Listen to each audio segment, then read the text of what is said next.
Hey, welcome. It's Brian, and this is Guitar Solo Reactions. Today we're back with Matteo Mancuso, and he's got a new one called Crossing the Ford. I'm not sure if he's working on a new record or not, but it would be great to hear another record. I know the other one just probably came out less than a year ago, so I think one a year would be great. So, not sure what to expect with this one, but obviously some incredible guitar playing, and we'll go from there. Here we go.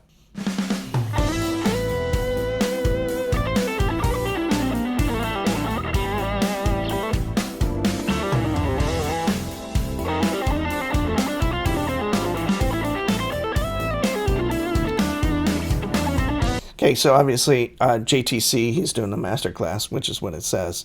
That would be really cool to check out. I've not really done any of those kind of classes, but if he's doing one, it's probably worth a look for sure. So again, kind of one of his kind of like almost like 70s kind of fusion stuff. Not the El Di Meola sense, but more that lighter Lee Ritenour kind of Larry Carlton kind of tone. As far as the composition, he's better than Lee Ritenour and Eric Carlton. So he's better than Lee Ritenour and Larry Carlton. But those are iconic players from that 70s era.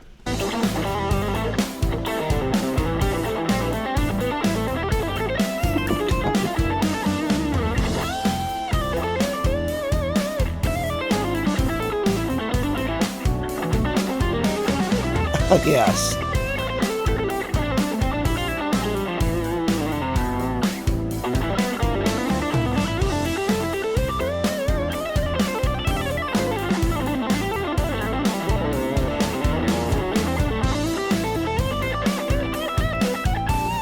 Yeah.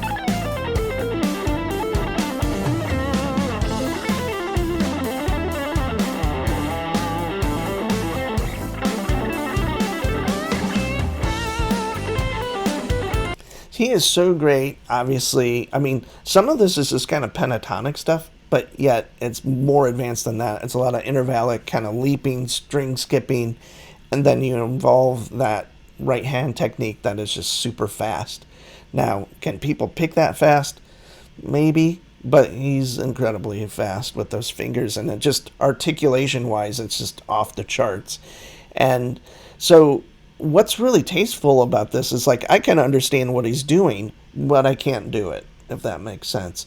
I can see it, I understand the kind of note choices, but that kind of fluidity is like so advanced that it makes me jealous. And I'm kidding too.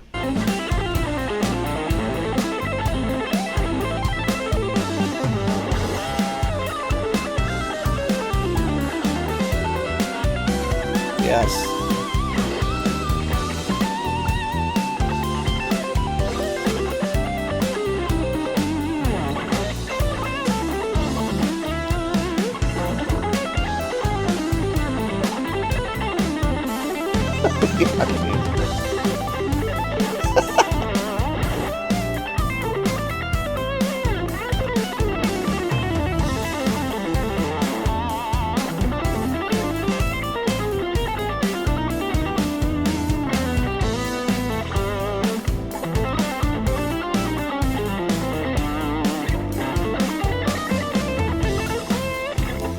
And you can tell when I say pentatonic, I just think it's falling into some of those boxes that like an average player like myself would be in.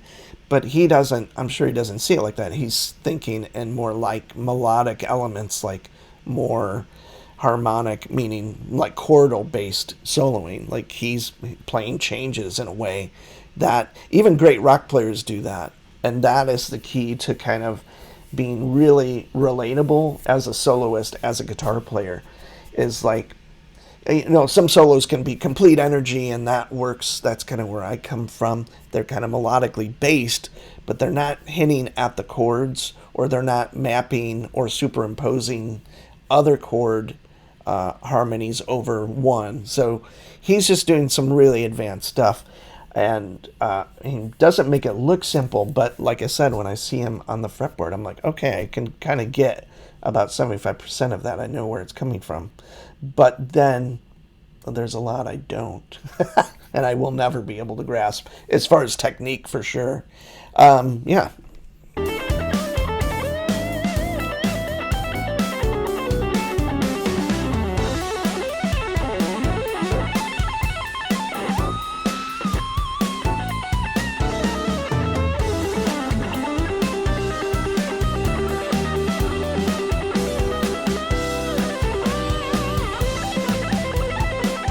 I love that. Yeah.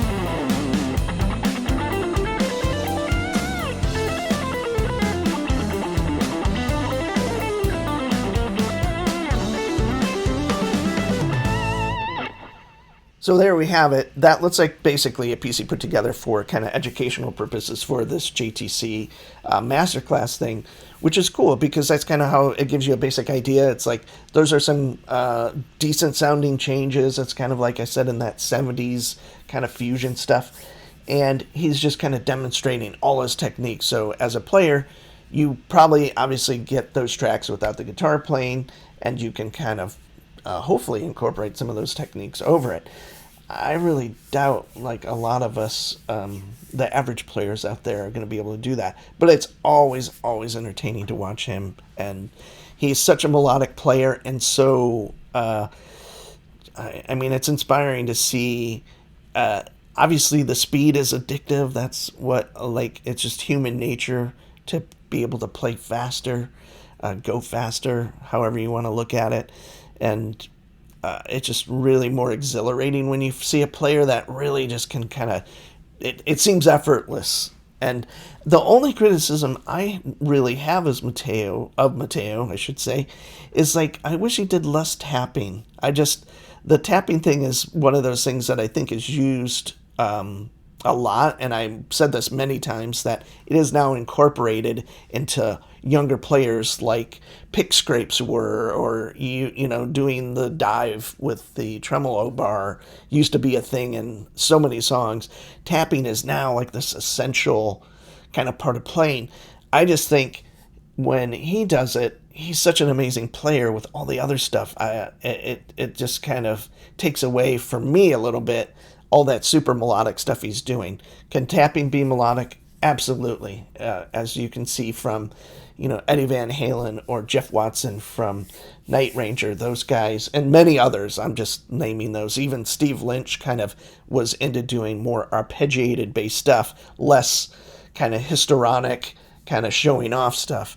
But I'm getting off the point. Matteo's an incredible player. Obviously, he is the king of young players, kind of showing other young players what is possible, and that not everything has to be a rock-based thing or jazz-based thing, but you can mix them. And that's kind of the idea of fusion in the, you know, early 70s, was bringing rock tones, rock energy to jazz, that improvisational end of it.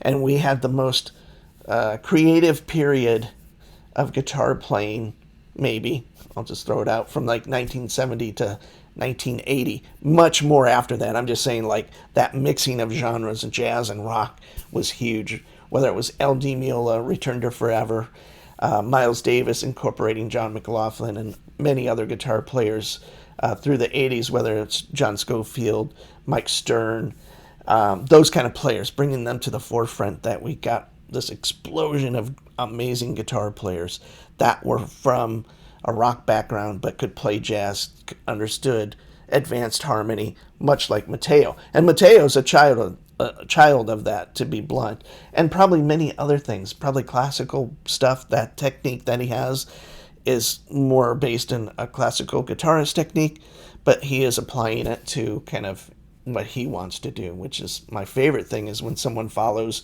what they just naturally would do. So, thanks for watching. I'm Brian, and huge fan of Matteo. I'm so glad that we're seeing more and more from him, and I look forward to kind of doing more and more of his videos.